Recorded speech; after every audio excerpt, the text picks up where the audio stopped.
Since I was a little girl, I carried a sacred dream in my heart, to marry as a virgin. For me, that was the greatest gift I could ever give to the man who would become my life partner.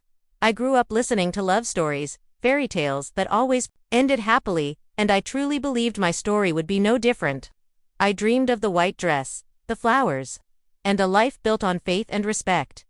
And before I even start telling you this story, I want to ask you something very important. Please, subscribe to the channel right now. We are on the road to 1,000 subscribers, and every click of yours helps these stories reach people who need to hear them. Also, leave a comment and tell me which city or country you're watching from. I love to see how far these words can go. My name is Sarah Collins, and I believed I had found the perfect man when I met Michael. He was handsome, polite, respected at church, soft-spoken, and always introduced as a true man of God. When he asked for my hand in marriage, I didn't hesitate. I was convinced he was the answer to my prayers. On our wedding day, I walked down the aisle with tears of joy, believing I was stepping into a story that would last forever. But little did I know that forever would be filled with tears, pain, and violence. Michael seemed like the perfect husband to everyone, but once the doors closed, he became someone I didn't recognize. He hit me, and the most heartbreaking part, not just me, our son Daniel also felt his brutality. Can you imagine holding your child in your arms, the one you gave birth to with so much love and hope, and seeing him beaten by the man who should protect him? My heart bled more than the bruises on my body. Michael wore a cloak of holiness. In front of the church, he was the preacher everyone admired. He spoke about love, patience, and the importance of family. But at home, the Bible became a weapon, and his words cut like sharp blades. He called me useless, humiliated me, and then, as if nothing had happened, raised his hands in prayer in public. Many times, I questioned God. I knelt on the floor, with my knees bruised from crying, and asked, "Lord, where is the man I prayed for? Why did you allow me to marry someone like this?" But silence was always the answer. Over time, I realized Michael wasn't only physically abusive, he crushed my soul with words. He told me no one would ever believe me, that if I spoke out, the church would turn against me, and people would call me crazy. And in my weakness, I started to believe it. I lived in fear. Fear of the dark, fear of sleeping, fear of waking up, always waiting for the next outburst. And Daniel, my little boy, was growing up thinking that silence was safety. Instead of laughter, he learned to curl up in corners and stay quiet, hoping to avoid his father's wrath. At night, I would hold him tight and promise that one day it would all end, but deep inside, I didn't know how. What kept me alive was a flicker of faith, weak, almost gone, but still there. Then came the shock that turned my world upside down. I was pregnant again, and along with the pregnancy, another devastating news followed. I had cancer.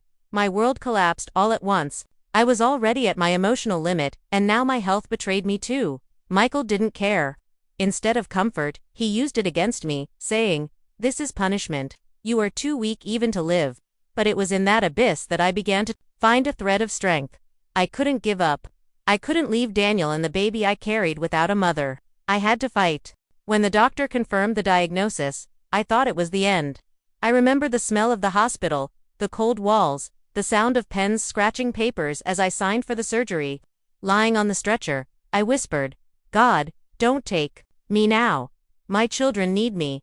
The surgery came and went. I woke up with pain, but alive. And inside me, a whisper of faith. "Your mission is not over yet." That whisper gave me strength for the next step: chemotherapy. Imagine going through chemo while carrying a child.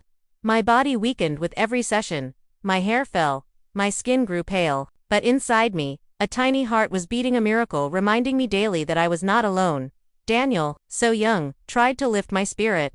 He brought me little drawings that said, "Mom, I love you," with crooked letters that carried the power of love greater than any medicine. And then the day came. Emma was born. Holding her in my arms was like holding hope itself. For a few moments in that hospital room, I forgot all about cancer, violence, and betrayal. There was only Uzme, Daniel, and Emma. Michael. He wasn't there as he should have been while I fought for my life. He pursued his own pleasures. The whispers of betrayal I suspected became clearer. Hidden phone calls, erased messages, sudden absences, and when he was present, he only added salt to the wound. No man wants a sick woman. "Sarah, take care of yourself. because I won't carry this burden forever." Those words hit harder than the illness itself. And then came another blow. The loss of my best friend, Rebecca. She was like a sister, always reminding me that my life was worth more than the silence I lived in. A tragic accident took her away, and when I received the news, it felt like the ground vanished under my feet. Her last words to me still echoed, one day. "Sarah, you'll have the courage to walk away." Even in my grief, something inside me began to grow, not just survival, but determination. I didn't know how, or when, but I knew this story of abuse and betrayal would not be the end of my life. I couldn't take it anymore. Pretending that marriage could be saved was torture. The smiles, the lies, the stage act, it was killing me. So I did the hardest thing. I filed for divorce. Michael fought back like a wounded predator. He accused me of being crazy, unfaithful, and ungrateful.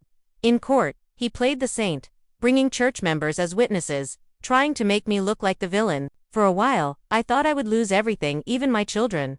But truth always finds a way. Piece by piece, the lies fell apart. Neighbors testified. Doctors confirmed my injuries. And slowly, the judge saw who the real abuser was. Still, I was broken, my body weak, my heart scarred, and my bank account empty. I'll never forget opening it and seeing only 126 reais about nothing. That was all I had to my name, with 2 kids to raise. That was my lowest point. But it was also the turning point. A distant friend offered me a chance to move to Australia. At first it sounded impossible. Me, with no money, no strength, no future, how could I cross the world? But something inside me whispered, "This is the answer you've been praying for." I sold what little I had, borrowed help, and boarded that plane with Daniel and Emma. Every mile away from home felt like chains breaking. Australia was not easy. New culture, new language, new life from scratch. But it gave me something I hadn't felt in years: peace. I could sleep without fear. I could breathe without shame. Daniel flourished, no longer the little boy hiding in corners. Emma grew up healthy, surrounded by love, and I rediscovered myself today. I can say, I am Sarah Collins, a survivor. I am not the beaten woman anymore. I am a mother, a fighter, a daughter of God, who never abandoned me, even when I thought he was silent. And now, if you've listened to my story until the end, I ask you, please subscribe to this channel. We're heading to 1,000 subscribers. And your support can make these stories reach more lives. Comment below which city or country you're watching from, because I truly want to know how far this testimony can travel. If I, with only 120 reais in my account, could rebuild my life on the other side of the world, so can you. Never believe that abuse or betrayal defines your story. Love should never hurt. True love heals. I am living proof that after the storm, the calm always comes.